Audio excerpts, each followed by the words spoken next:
At Farmers Insurance, we know every windshield collision has a unique sound. Beetle. Bird poop.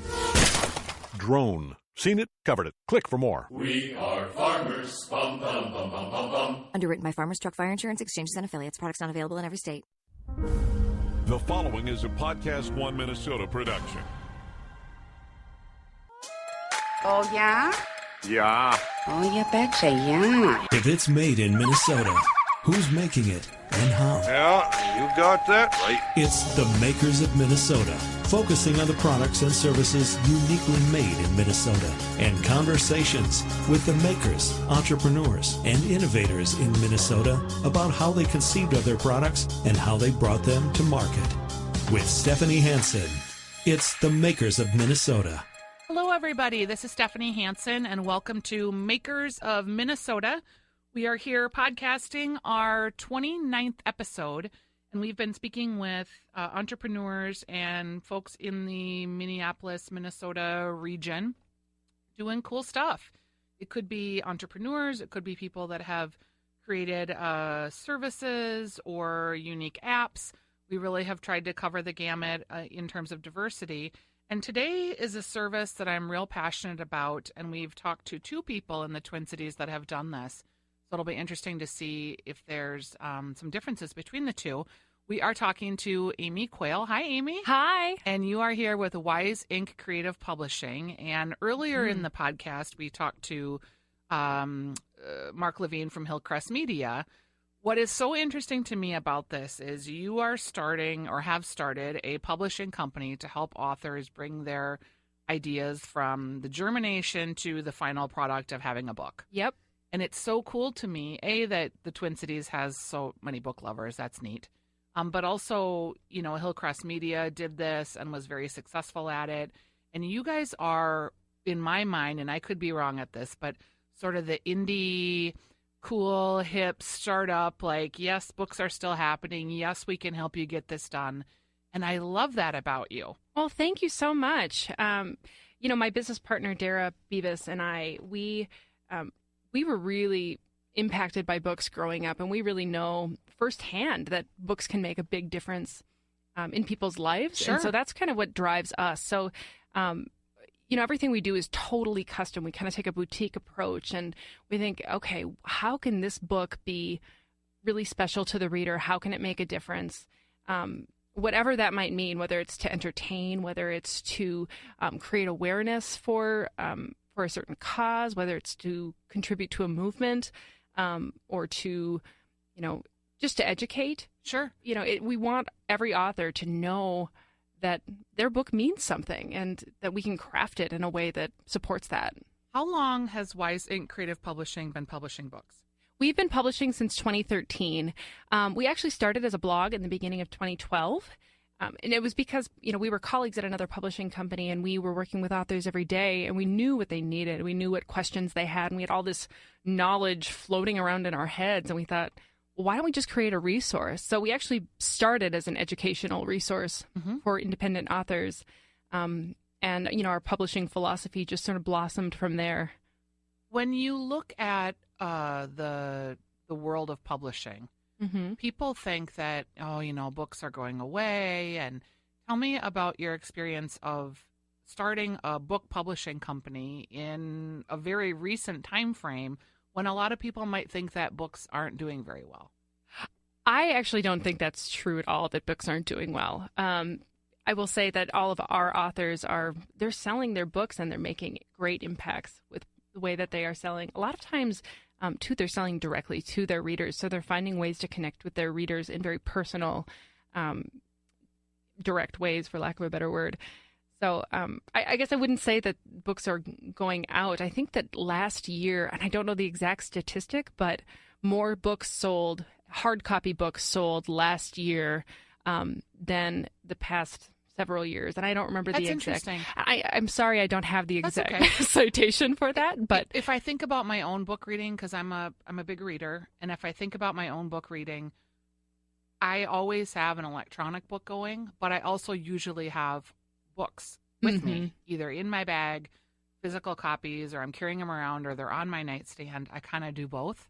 Me too. I'm and the I same think a kind lot of reader. People do that. Mm-hmm. And it depends, too, on the kind of book. Like, if it's a business book, I might really want the hard copy because I want to be referencing it and writing notes. Well, that's exactly right. And so we go through all of those questions and ideas when we're helping an author figure out what mediums they should be in, whether it should be hardcover or soft, whether they should do an audiobook or not. Just thinking about those different options, it's important to think about how your readers are going to use them and what's going to be most useful. So let's back up, because one of the things on your website that I noticed is you have working with an author sort of broken down into 4 arenas. You have the plan, build, launch, and sell. Mm-hmm. So someone comes to you and they have a book idea, and I mean, some of these have to be crazy ideas that you don't think are going to work.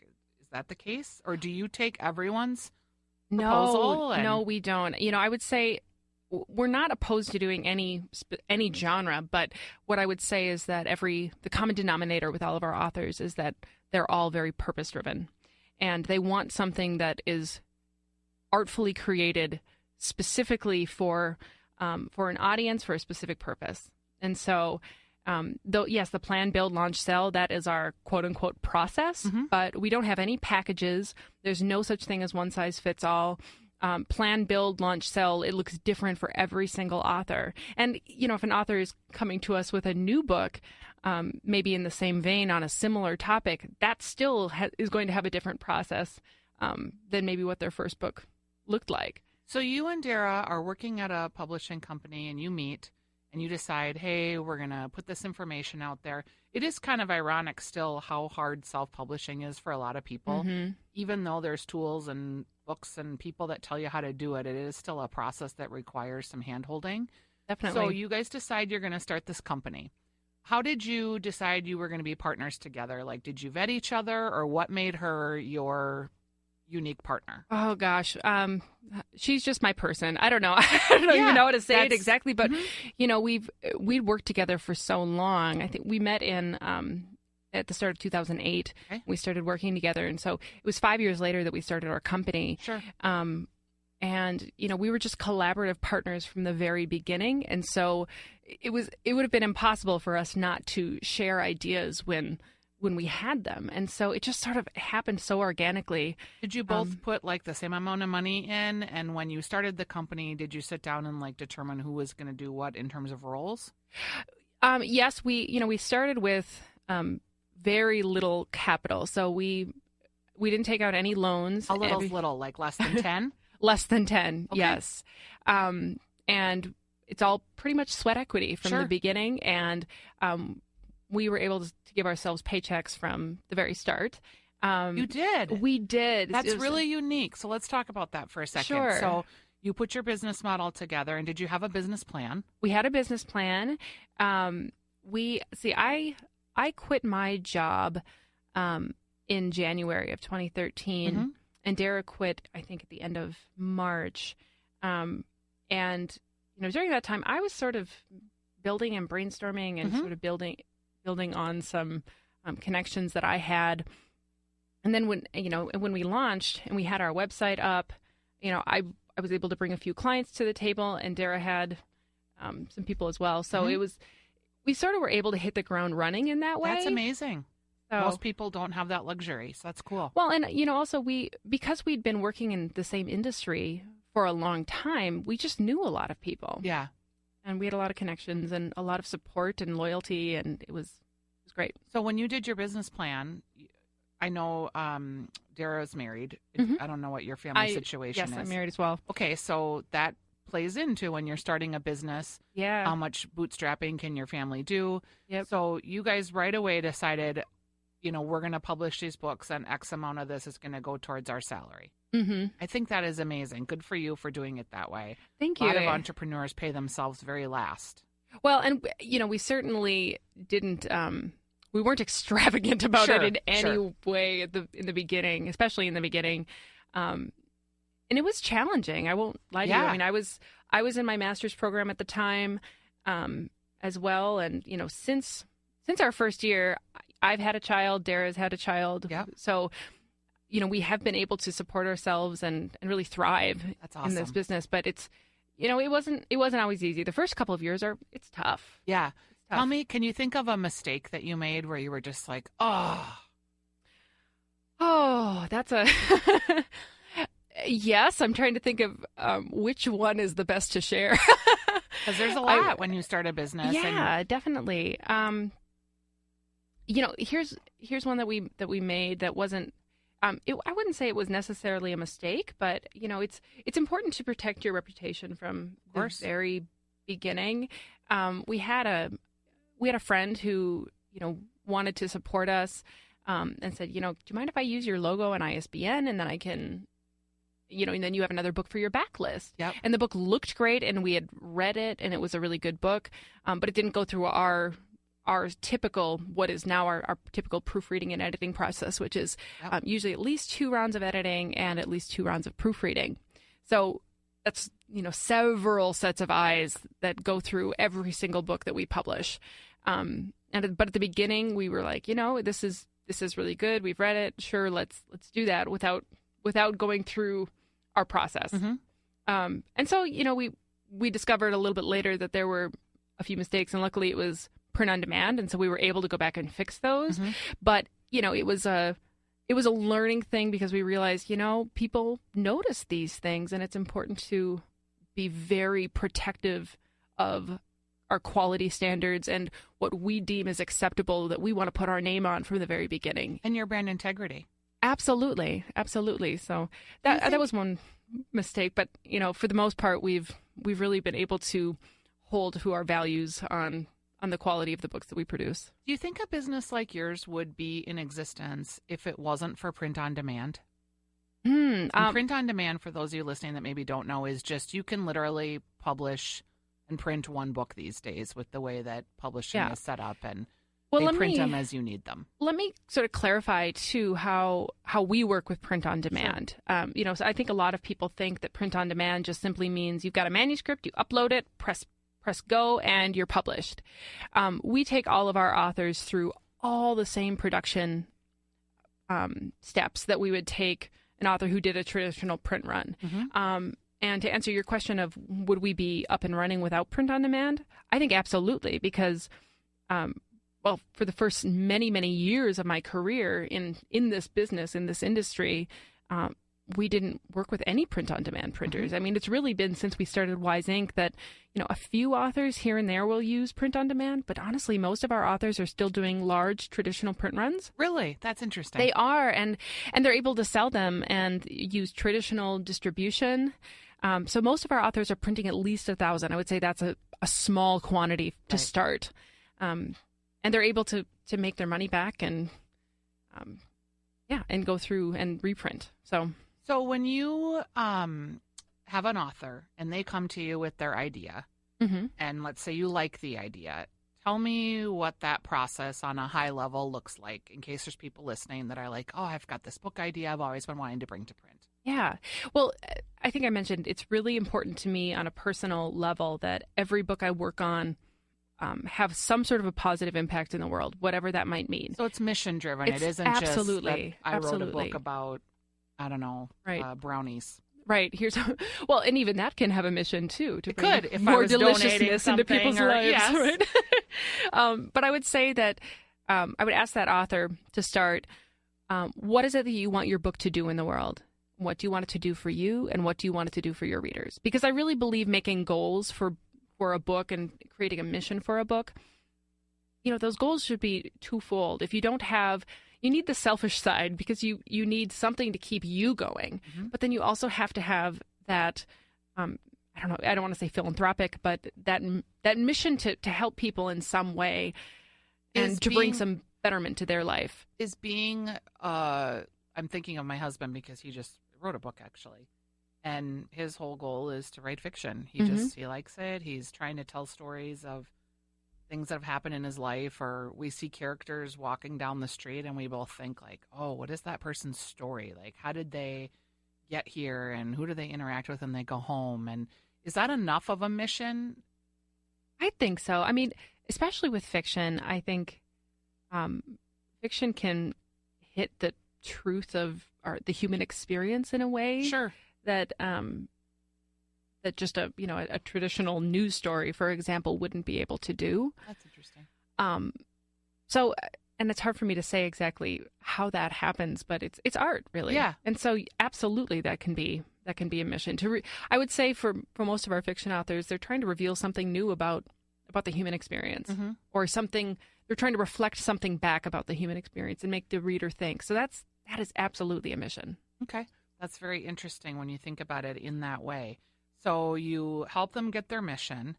Then the biggest part about writing that has surprised me watching my husband do this is the extensive proofreading. I mean, so many people proofread his manuscript a million times. Literally, I think it honestly was proofread by 5 people 3 times. Fully. And you still find things. Oh, God, yes. And there's still stuff in there. It's an endless process, and at some point you just have to be like, okay, I'm good.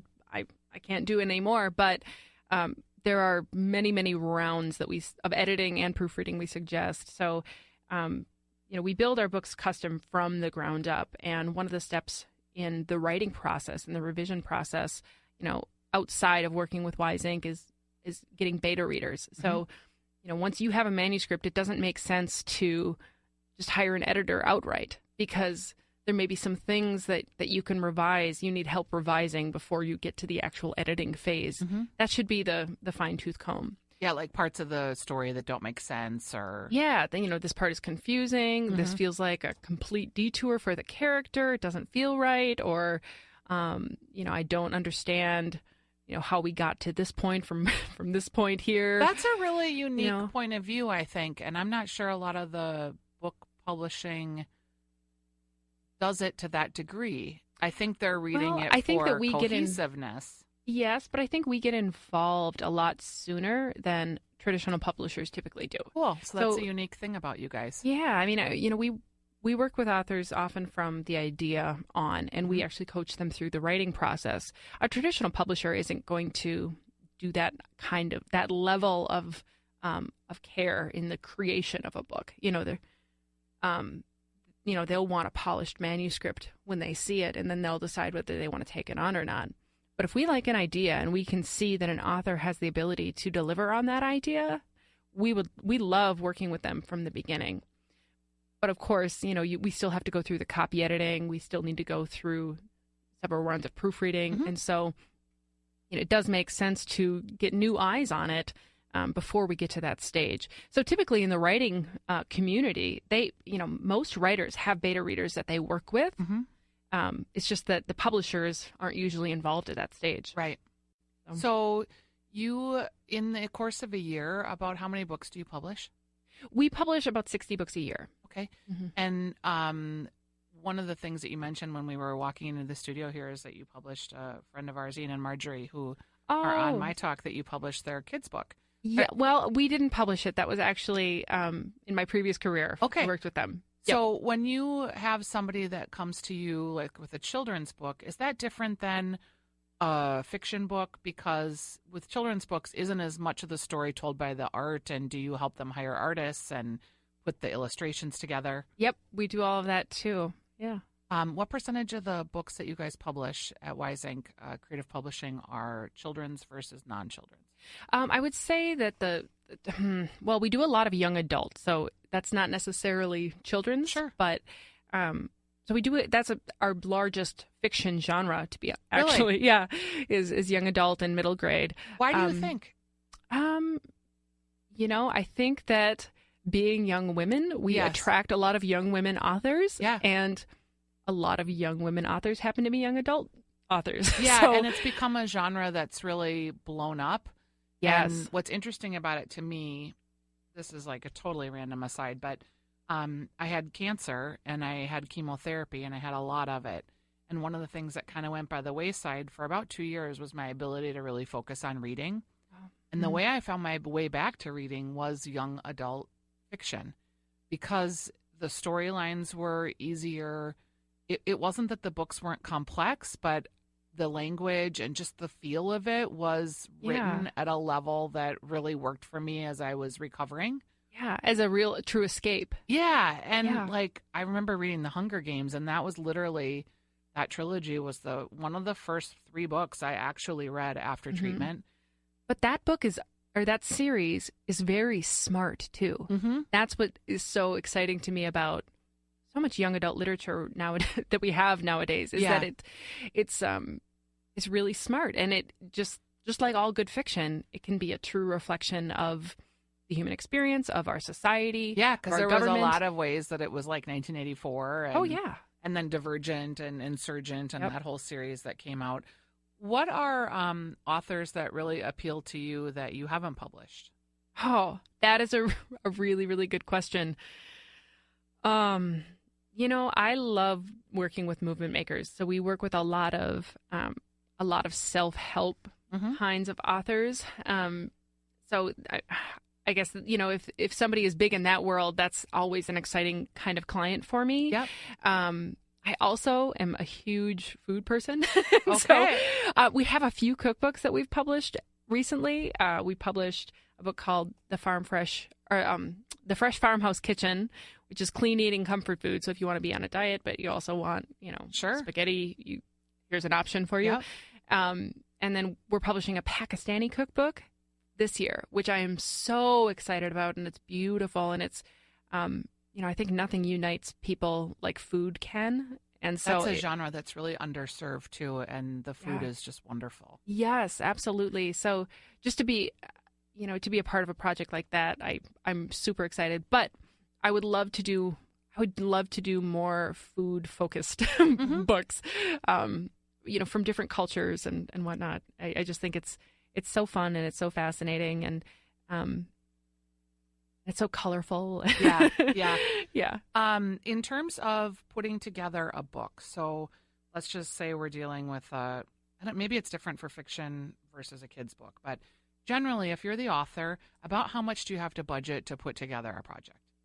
If you're a children's book author? Yeah. Is it that different than being like a fiction author? I'm sure it is, because you have so many more pages. And I mean, yes, it is, but there are other parts of the process that cost a lot less. So, for example, your editing budget is going to be much, much smaller with a children's book. Yep. But then you'll have the illustrations on top of it. So it's going to shake out to be pretty similar. Okay. Most of our authors, with the level of hands-on care we have, and starting from the very beginning, and again, a lot of our authors are working with us to coach them through the writing process. Most of our authors are spending around $10,000. Okay. But I would also put in a range of, 8 to 15 and up, depending on how customized the book is, how high end. I mentioned the cookbooks that we love to do. Those also tend to cost more at the printer. Sure. So, yep. And they usually have a lot of extra stuff, like the glossy paper. They might have embossing. They might have a dust jacket. They might, just the special things. All of that costs more money. Yep. Okay, that's good for people to know, just to get a benchmark. Does that But put you in are you like in the high, medium, or low category then? I would say we're priced fairly for the number of hours that we put into every Certainly. project. Yep. But we're not a one size fits all kind of place. Yep. So it is on the higher end, I would say. What a lot of our authors are doing, though, that's been pretty exciting to see, is they've been crowdfunding their projects, and they've been able to not only use crowdfunding as a way to build their platform, but also as a way to fund their projects. So, for example, a book that we've got coming out this spring called Faces of Autism. The author is Tara Gerardin.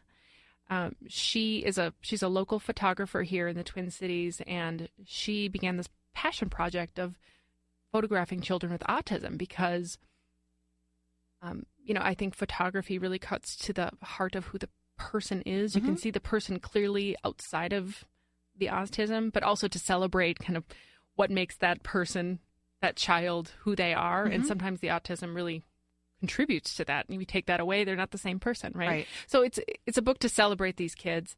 She was able to fund her entire project through Kickstarter. And there are several authors that we've had who have been able to do that. So I would say probably 15% of our authors are funding their project at least partially, if not fully, through crowdfunding. That's cool. The Humans of Minneapolis book that you saw there, that's another one that was funded entirely through crowdfunding. Yeah, that's really cool. And do you give them expertise on how to set that up? And is that part of the that's initial part process? of the, yep. And again, we look at it as much as a marketing tactic as we do a funding tactic. Cool. So that's usually in the big picture strategy from the very start. And they still do the legwork of creating, of managing that page, but we coach them through the process and talk about what's worked for other authors and what hasn't worked. And, that's just part of our guidance. How many people are in your company now? There are 5 of us in-house, and we have about 20 contractors that we've worked with. Okay. As well. And how do you know, when it's time to add someone in your company? Is it, wow, we are really stretched here and we just can't? I got to believe that with all small businesses, when to hire is really an important decision. Yes, here's what I would say is that we've added people, number one, when the right person comes along. It's got to be the right fit. But also when we see an opportunity to grow and we're at risk of leveling off. Mm-hmm.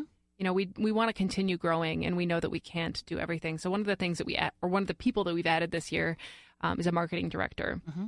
And, we realized that in order to continue giving the same level of care to every single author and to increase the number of authors that we work with every year, we couldn't possibly give all the marketing guidance, or have one person give all the marketing guidance and all the project management and consultation, all of that, and not A, have our employees burn out, or B, just not be able to keep up. And so the marketing director, she works with every single one of our authors to refine their marketing plans and actually helps them with the implementation of that.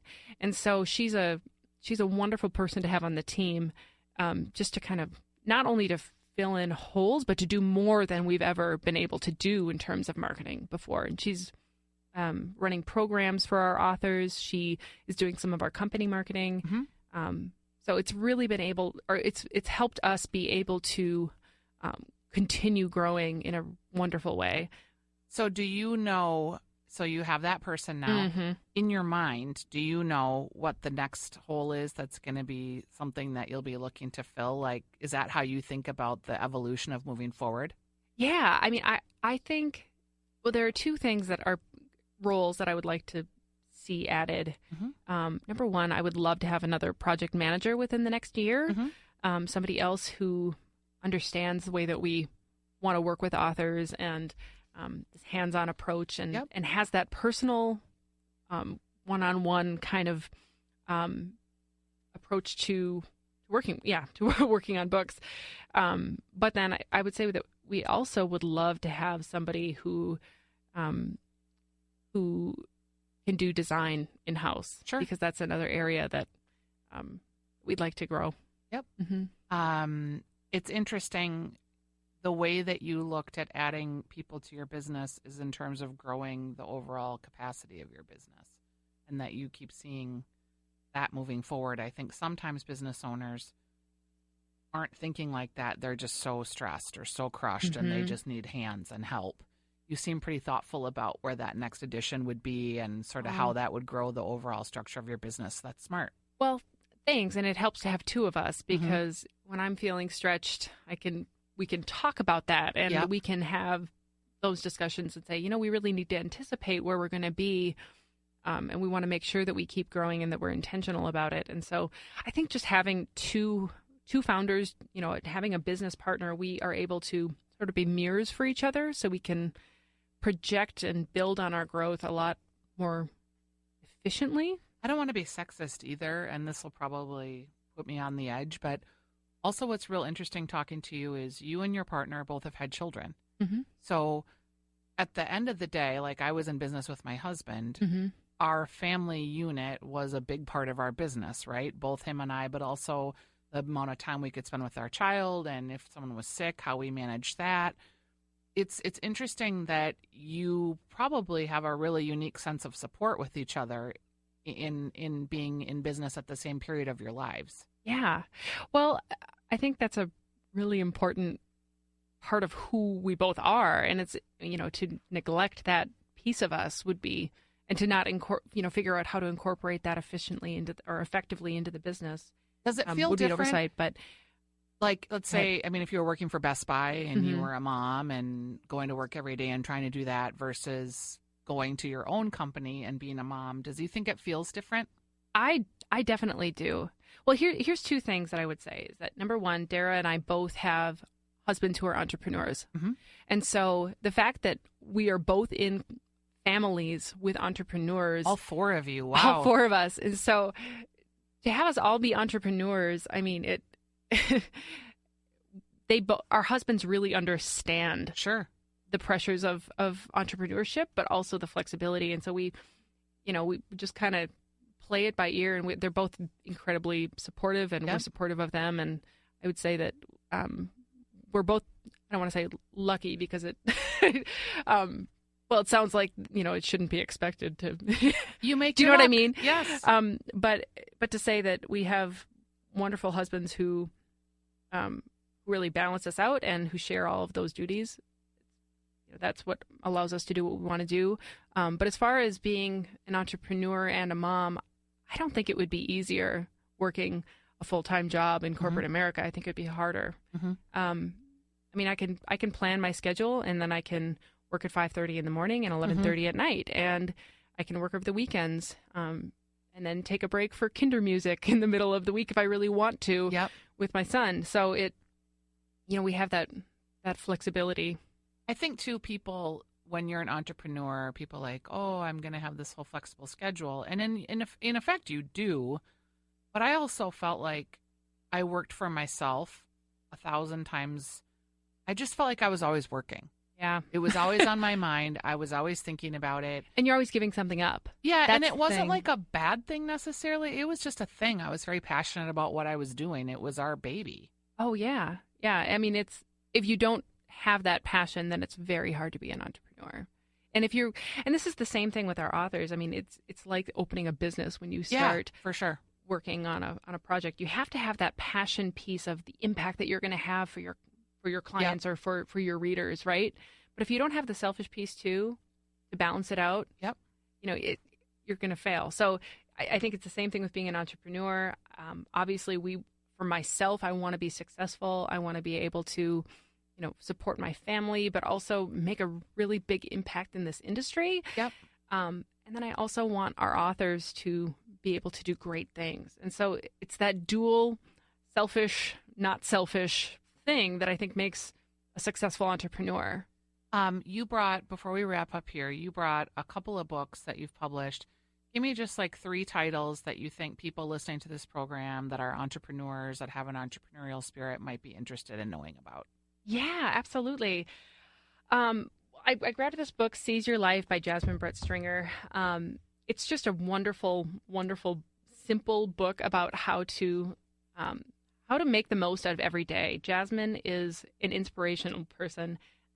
She's just one of those people who can just manifest the best possible outcome out of every situation. And I admire that about her, and I wish I had whatever magic juice that is, but this is a little bit of that. It's really beautifully designed, too. Thank you. That's a big value for us. She is local here, and she's a personality. Okay, so Jasmine Brett Stringer. Yes. All right. How about another one that you like? Another one I brought, BS Incorporated by Jennifer Rock and Michael Voss. That's a fictional book, and it's kind of Devil Wears Prada meets Office Space. Sounds funny. Yes. This pair met in corporate America at a very popular Fortune 500 company here in the Twin Cities. Okay. And this is about the shenanigans, really, that go down. I love those books. Yes. It's a really fun read. They've got a sequel coming out next year. They're working on that right now. So. All right. That sounds like a good book for Lori and Julia to dig into. Oh, definitely. Another book that I brought is Mama's Night, A Cancer Story of Love. And this is a remarkable book. This author, she published 3 young adult fantasy novels with us called the Bloodmark series. Her name is Aurora Whittet. This is her first children's book. And the mission behind this book was to support to support families in having those conversations with their kids when their mother has cancer. It's really hard. Yeah, It's really and hard. I want to Books give this help. one to you. Oh, thanks. To whether you need it or whether you want to It'll share probably it be with somebody someone I that you know, love. Please, please share that. And the Bloodmark series, the young adult books, I think, was that about like someone that had a birthmark? No, it's about a werewolf princess queen. Cool. She's kind of the chosen one, but so Aurora set out to write a series about a teenage girl who saves herself. Enough of this damsel in distress baloney. So that's really what it's all about. But it's a love story too, and it's about her rise to power. And cool. I think it's a great read for teen girls. Yeah. And then I brought Humans of Minneapolis by Stephanie Glaros. Just a beautiful book about those things that unite us as human beings and about our community. So that's a really special project for us, too. Yes, particularly right now as Yes. there's become a lot of, I noticed it sort of reads, the way it's designed looks like an immigrant story. And truthfully, we have a large immigrant community, and I think people forget that, this is all part of the fabric of who we are. And how many great stories are there? How many great stories.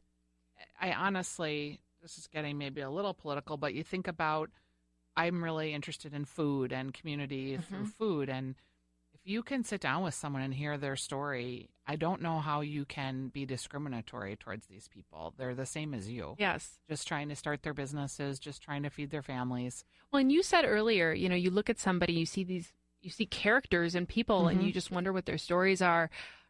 This book, if you're looking for food for creation, if you're a fiction author or you want to be, if you're looking for story ideas, the stories that these people have, you just would never expect. Yeah. You look at who they are and you find yourself making assumptions, and it's a really great way to put yourself in check and also to just be fascinated at the varying ways that we experience life. And that people come together. That's so cool. Yes. Well, thanks for talking with us today. Thank you. Can I talk about one more Yeah, book? please. Okay. The last book I brought is Unveiled Beauty by Lisa Harris. She's another former corporate America person who came about to start this movement of women's empowerment. And it's her company is Fashion Meets Poetry. And so it's these beautiful photographs of women paired with photography or paired with poetry. And it's these kind of archetypes of women in our culture. Cool. And it's sort of reflecting back what it means to be a woman and what our challenges are in today's landscape or on today's landscape. So anyway, Cool. I just wanted to mention that one too, because Yes. it's another beautiful one that we're proud of that came out this past year. So if you've got an idea rumbling around inside you, give Amy Quale and her partner, Dara Beavis, a call. Wise Ink Creative Publishing is the company, and it is located in Minneapolis, obviously, because we are cool makers doing cool things. So thanks for joining us today. Thank you so much. Thanks, this was Amy. so much fun. Stay tuned for 60-second AP News headlines. At Farmers Insurance, we know every windshield collision has a unique sound. Beetle. Bird poop. Drone. Seen it, covered it. Click for more. We are farmers. Bum, bum, bum, bum, bum, bum. Underwritten by Farmers Truck Fire Insurance Exchanges and Affiliates. Products not available in every state. I'm Rita Foley with an AP News Minute. An F-16 pilot having hydraulic problems with his aircraft managed to parachute to safety as the plane smashed into a warehouse east of Los Angeles. Fire Captain Fernando Herrera. That pilot landed in the March Air Force Base area, in the base itself. Amazingly, there were no serious injuries after the plane hit the building. Alabama executed a man last night for his role in killing 4 people after an argument over a pickup truck. Tennessee executed a man who killed his wife. Reporters couldn't see the execution, but AP correspondent Travis Lawler says we could hear sounds, including singing, that Mr. Johnson's attorney says was him singing a hymn. Answering a reporter's question, President Trump said he hopes the U.S. is not on a path to war with Iran. Mr. Trump has dismissed suggestions that any of his advisors are trying to push him into a conflict. I'm Rita Foley.